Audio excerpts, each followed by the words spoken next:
अस्सलाम वालेकुम दोस्तों, कैसे हैं आप सब लोग। उम्मीद करती हूँ खैर खैरियत से होंगे। दोस्तों आज मैं आप लोगों के लिए बहुत ही बेहतरीन सी रेसिपी लेकर आई हूँ। आज मैंने लेकर आई हूँ आप लोगों के लिए मलका मसूरी दाल का पुलाव। इतना बेहतरीन ये पुलाव बनता है क्योंकि हर कोई इसको नहीं बनाता, और अगर बनाता है तो हर कोई इसको लाइक नहीं करता, खाने में इतना अच्छा नहीं लगता लोगों को। लेकिन आज जो मैं आपको तरीका बताऊँगी इसको ज़रूर शेयर कीजिएगा और मेरे तरीके से बनाइएगा, आपको बेहद पसंद आएगा। बच्चे क्या बड़े क्या सभी इसको शौक़ से खाएंगे। तो चलिए रेसिपी का आगाज़ करते हैं। बिस्मिल्लाहिर्रहमानिर्रहीम। यहाँ पर मैंने एक पैन ले लिया है और पैन में मैंने शामिल कर दिया है half cup cooking oil. Oil इसके अंदर जैसे ही गर्म हो गया तो मैं इसके अंदर अब शामिल कर रही हूँ कुछ खड़े मसाले। 1 टीस्पून साबुत सफ़ेद ज़ीरा है, 1 टीस्पून इसके अंदर साबुत धनिया है, हाफ़ टी स्पून सौंफ है, साबुत सौंफ, 2 स्टिक दालचीनी की है, 1 बड़ी इलायची है, 5 से 6 लौंगे हैं, हाफ़ टी स्पून इसके अंदर काली मिर्च है, 2 तेज़पात के पत्ते हैं और जायफल जावित्री ली है 1/4 टीस्पून। ये सारे गरम मसाले मैंने इस पैन में शामिल कर दिए हैं और इसको मैं क्रैकल कर रही हूँ। बहुत अच्छे से इसको क्रैकल कर रही हूँ। क्रैकल जैसे ही इसका हो जाएगा ये गरम मसाला तो मैं इसके अंदर शामिल कर रही हूँ 1 टेबल स्पून अदरक लहसुन का पेस्ट। इसको भी हम बहुत अच्छे से फ्राई करेंगे ताकि इसका कच्चापन दूर हो जाए।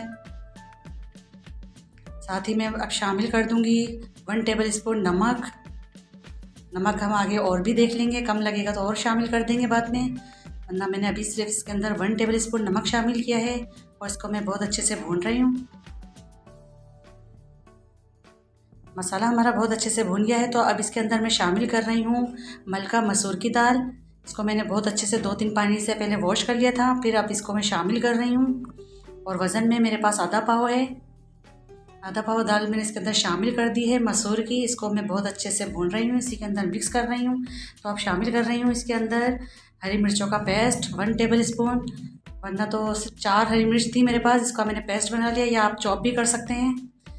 और आप नमक और मिर्च अपने मर्ज़ी के मुताबिक, टेस्ट के मुताबिक भी ले सकते हैं। यहाँ पर तो मिर्च का पेस्ट चला गया यहाँ पर। इसको बहुत अच्छे से मैंने भून लिया है। तो अब यहाँ पर मैं पानी शामिल कर रही हूँ, क्योंकि पानी में इतना शामिल करूँगी तकरीबन आधा गिलास, ये दाल इसी के अंदर ही गलेगी हमारी। तो देख सकते हैं मैंने इसको बहुत अच्छे से हिला लिया है। इसको मैं कवर करूँगी, 10 मिनट के बाद इसको मैं चेक करूँगी।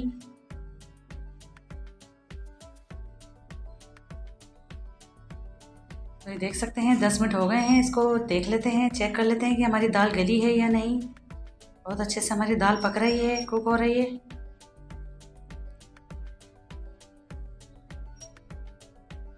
तो दाल तो हमारी ऑलमोस्ट हो गई है, 80% हमारी दाल बिल्कुल कुक है, डन है। तो बस अब ये बिल्कुल रेडी है। तो इसके अंदर अब मैं शामिल कर रही हूँ 3 से 4 टेबल स्पून दही। तो दही भी शामिल कर दिया है हमने इसके अंदर। अब यहाँ पर मेरे पास कुछ हरा मसाला है। 1 टमाटर था, उसको मैंने रिंग में काट लिया है। थोड़ा सा हरा धनिया पुदीना है और 2 से 3 हरी मिर्चें हैं, उसको मैंने चाक कर लिया है। अगर आपके पास लेमन हो तो आप लेमन के स्लाइस भी शामिल कर सकते हैं कट करके, लेकिन यहाँ पर लेमन नहीं था मेरे पास तो मैंने शामिल नहीं किया है। बस इसको मैंने शामिल कर दिया, अच्छे से हिला लिया। तो अब यहाँ पर मैं शामिल कर रही हूँ सेला राइस, जिसको मैंने 2 घंटे पहले भिगो दिया था बहुत अच्छे से वॉश करके।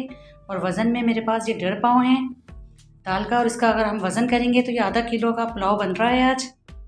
तो बस यहाँ पर मैंने शामिल कर दिया है पानी। आप देख सकते हैं अपने फिंगर के हिसाब से इसका हिसाब लगा सकते हैं कि आपके फिंगर से 1 इंच ऊपर पानी रहना चाहिए। फ्लेम को मैंने हाई कर दिया है और मैंने इसको कवर कर दिया है ताकि इसके अंदर बॉइलिंग आ जाए बहुत अच्छे से। तो ये देखिए बॉइलिंग बहुत अच्छे से आ गई है। अब यहाँ पर आप नमक मिर्च चेक कर सकते हैं।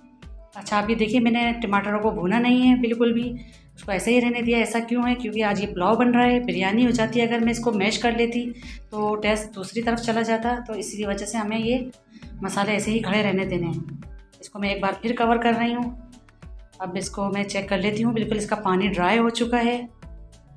अच्छा मैंने 80% इसको कुक किया है, 5% मैंने इसके अंदर रहने दिया है नीचे जूसी, क्योंकि ये पुलाव थोड़ा सा जूसी अच्छा लगता है। ये आप देख सकते हैं। मैं इसका चूल्हा ऑफ कर दूंगी बस अभी, क्योंकि ये ऑलमोस्ट दम पर आ चुके हैं।